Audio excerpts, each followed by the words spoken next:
Let's go Mississippi State, the Bulldogs.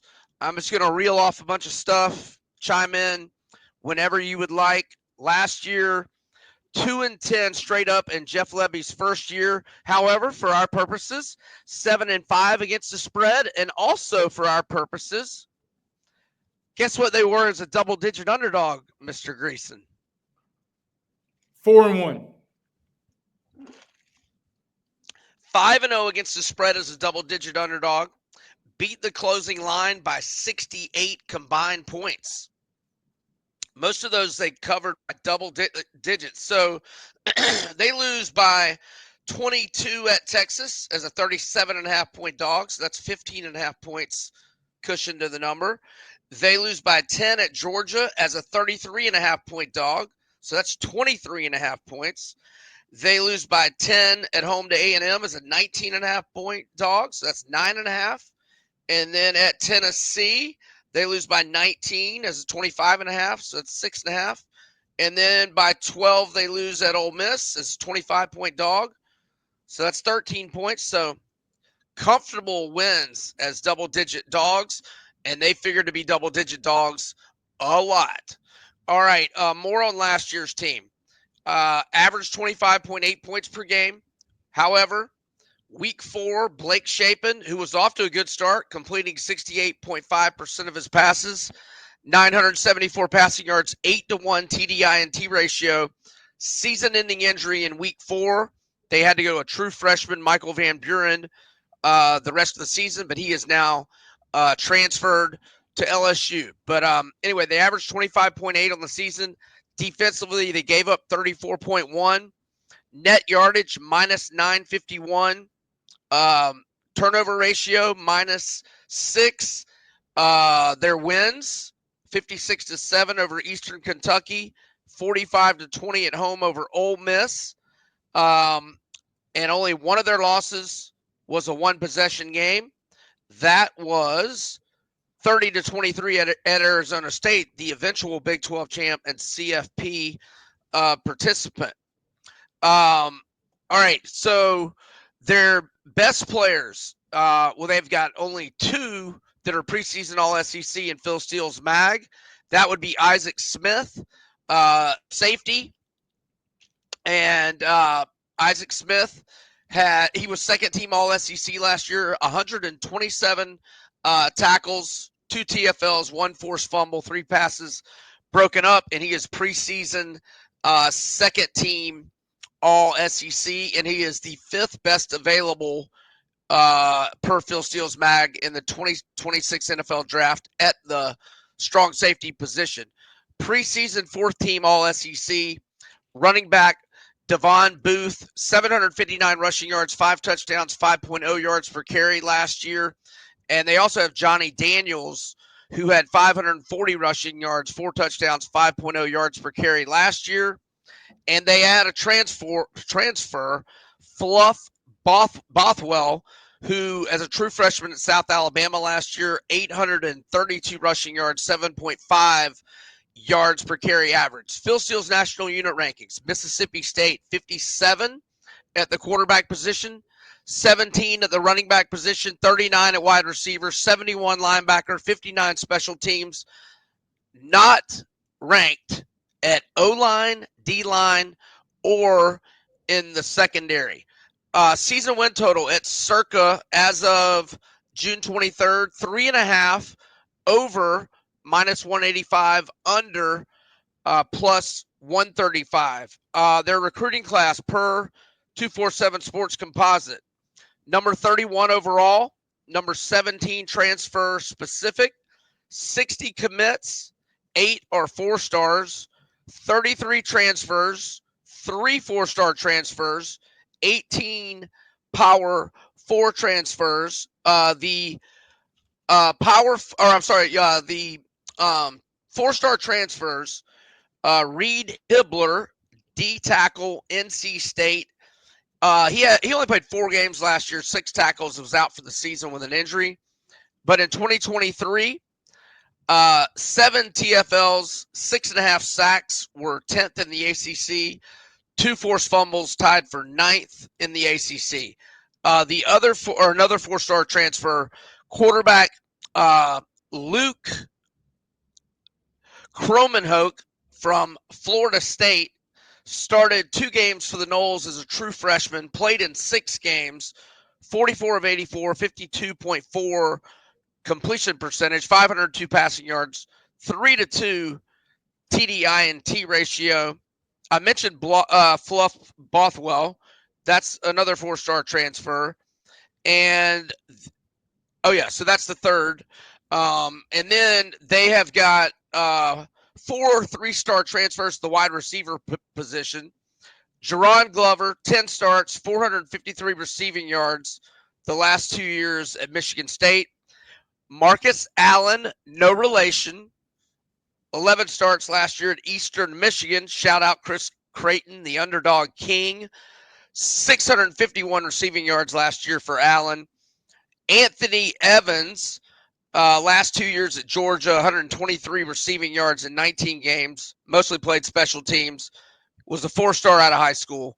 And then Brennan Thompson at Oklahoma the last 2 years, 10 starts, 471 receiving yards. They also got 5 O-line transfers to give them 91 career starts on their O-line. Well, I don't see any way possible that this is not going to be a tough year for Jeff Lebby. Now, we'll get to the end and break down their game by game, and 3.5 is an awfully low number. But let's start first with their best player. The safety, Isaac Smith, is a great football player and will play on Sundays. But it's the conundrum of having a safety with 127 tackles means the guys are getting 8 yards down the field before the safety can make 127 tackles. This is true. And that's a defense. I mean, this is a retirement plan based on scratch-off tickets, because if you add 60 new players in one offseason trying to look for solutions in this league, and the phrase I used on a different show right here on Southeastern 16 earlier this week, this is an impossible league to make up ground when you are on a treadmill of mediocrity. And that's where State finds itself. And it finds itself in that position because a guy who a lot of us loved and who we believed was going to turn Starkville into what Jackie Sherrill had it in, a team that may never win more than 8 or so games, but nobody wanted to play because they scared the daylights out of you, like what happened when they came back in Jordan-Hare and beat an Auburn team when Auburn was up more than 3 touchdowns. And 28-3, wasn't it? Or 31-3? So. I think it was 28-3. Yeah. That's a terrible score for you and me, brother. PTSD. The run defense last year was abysmal. And the phrase I always loved from your guy, Stephen Orr Spurrier, was, and he used it in reference to all those wide receivers that he'd throw corners with, he'd throw fades and corners to, is he would find your scab and pick at it until you bled to death, because he knew Jaquez Green was going to be better than whoever your fourth corner was.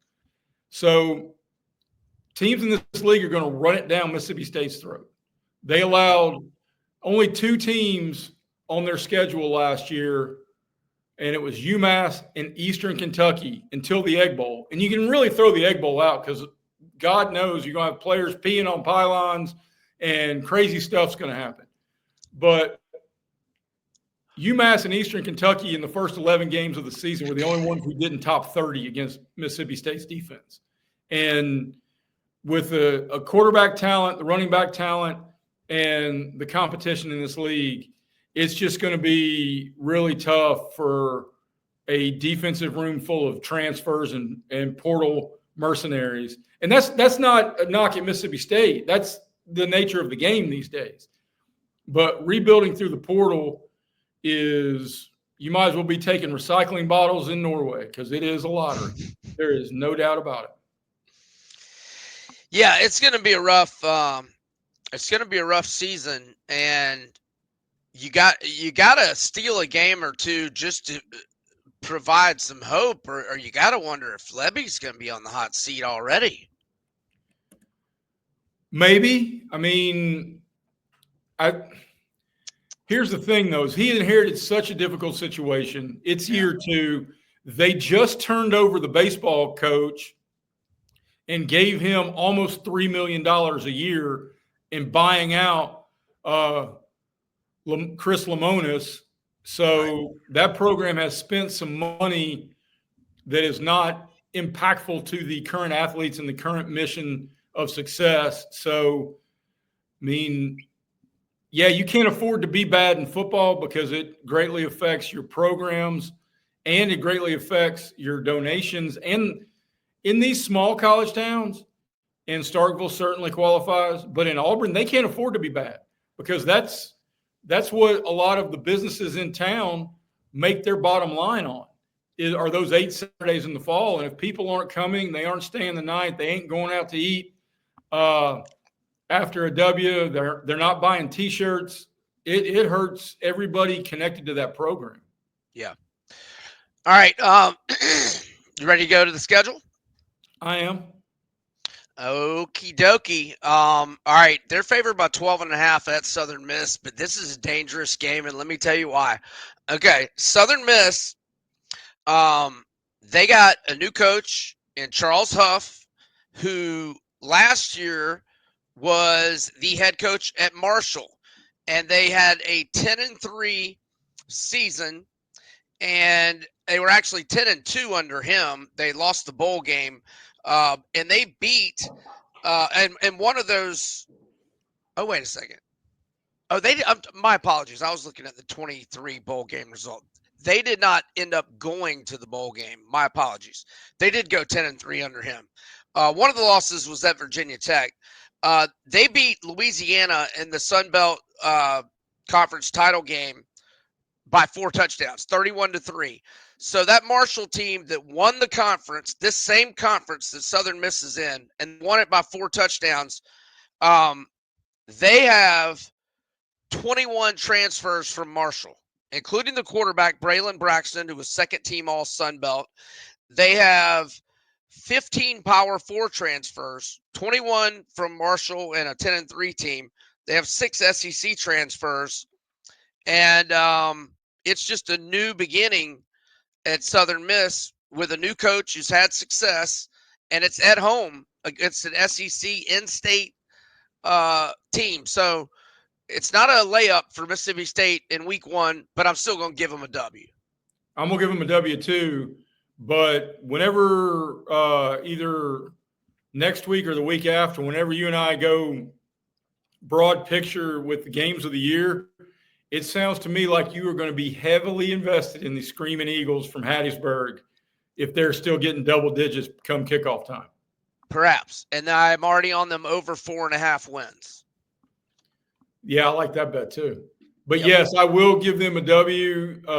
One of the things, and hey, it's a gutsy move to go on the road in-state to a situation like that. I'm not going to say necessarily surprised, but I guess when you schedule that, they may be scheduled that all the way back when Ellis Johnson was running that program into the ground. Or when Jeff Bowers had them. No, nobody wanted to schedule Jeff Bowers. No. He ruined back-to-back homecomings when I was at Auburn. Really? Yeah, no, he beat some SEC teams and had a hell of a run there. Okay, they're going to lose to Arizona State. Arizona State's got a lot back from an 11-3 team. I mean, they lose Cam Scatterbo, but Arizona State's going to come across the country and get a W there. How did you recover from the marks from that Cam Scatterbo tattoo you got on your back? Please. Brian Hart's, Kurt Signetti, and Cam Scatterbo. If I did, it would be when he threw the halfback pass to tie the game against Texas, and he did the bow and arrow. So if I had a tattoo of Cam Scadam, it would be when he did the bow and arrow. But yeah, Arizona State is a team without really a conference, and I know they joined Big 12, the hodgepodge Big 12. That, golly, man. I think like every team except for West Virginia could maybe win that league this year. I mean, there's legit double-digit candidates to win that league. No, West Virginia can't. Arizona can't. Oklahoma State can't. Colorado and UCF can't. Houston probably can't. But there's 8 or 9 teams that could win that conference. So we've got Mississippi State 1-1. Alcorn State's a win. 2-1. I guess they'll beat Northern Illinois to go to 3-1. And now, where are they getting a dub? I mean, that's the conversation, right? I mean, is Tennessee possible if Joey Aguilar struggles? I mean, I guess maybe, but it's not happening in College Station the next week. I mean, if you're looking for games you feel good about, I mean, their schedule they've got like the bell curve schedule. They play a couple of the bona fide favorites in Georgia and Texas, but they get both of those at home. But then they play a whole lot of other teams who are going to be in the preseason rankings from SEC Media Day in that 12, 13, 14, 15 range right there with them. So Arkansas came to Starkville and won 58-25 last year, and now they've got to go to Arkansas. That looks like potentially the one that could be the easiest win. I mean, other than that, I mean, at Missouri or at home to Tennessee or Ole Miss, just because of the rivalry factor in the Ole Miss game. But I mean, I think they lose all these SEC games, and with the over/under being plus 135 to the under, I'm not against an underplay here. I thought the same thing when you read the odds, because 3.5 is a really low number. And here's the other one: we've got them at 3 wins, but you have sold me on what Southern Miss could be with all those transfers, a new coach at home in. Goodness gravy, how many Southern Miss fans would be salivating? You want to talk about making a statement? That guy's got a coach with his headset on fire, because you beat an SEC school to start game one at home to start your career. You're not thinking you're golden. I mean, you're not thinking hot seat for 5 years. I mean, I would imagine Mississippi State and Ole Miss come to Hattiesburg once every 20 to 25 years. Maybe. If that. If that. I'd have to go look it up, which I haven't done. Yeah, I've got them going 3-9. Now, I mean, if it's plus 135, I'm okay with a play. I haven't played it. If it's under pass to me. Because also think about it, if you're betting the over, you got to lay a minus 185 juice. I know. What? Huh? I know. No, I think 3-9. Can they find a way to win? Sure. There are a lot of question marks in Knoxville. If you're looking for reasons to bet, I would also look about potentially buying it to 4 to reduce those odds. I don't think you can do that. You can't do that on WinTopes, can you? I mean, I'm not aware of being able to do maybe that. not, but well, no, but what there is, though, you can't buy it, but there are other books that sometimes will do a half number with different odds. I mean, they're not going to win in the Swamp. They're not going to win in College Station.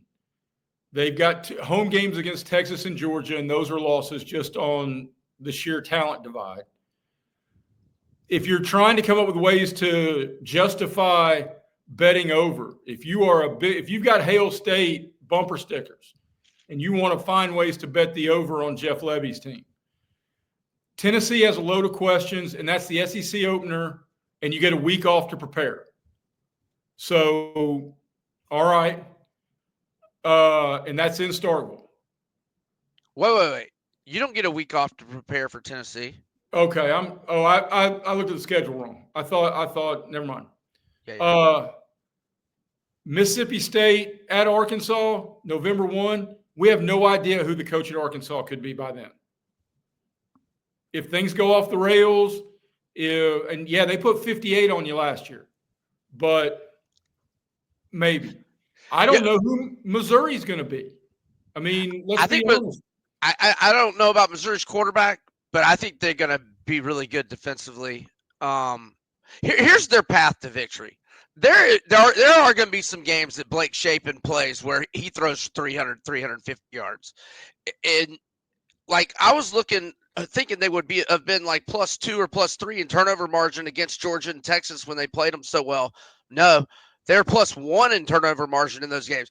They got to get a game where Shapen throws 300, 350, and they're +2 in turnover margin, maybe even +3.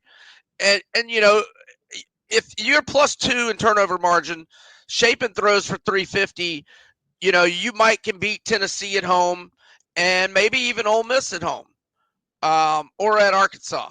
But it's going to take Shapen playing really well and you causing some turnovers.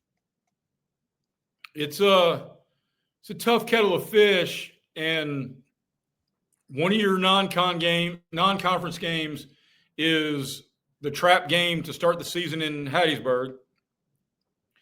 And then your 4 conference home games are against your rival and 3 teams from the playoff last year. Yeah. And yeah. And hey, they lost 41-17 at home to a MAC team last year, so let's don't rule out Northern Illinois. Northern Illinois is not what Toledo is, but anyhow.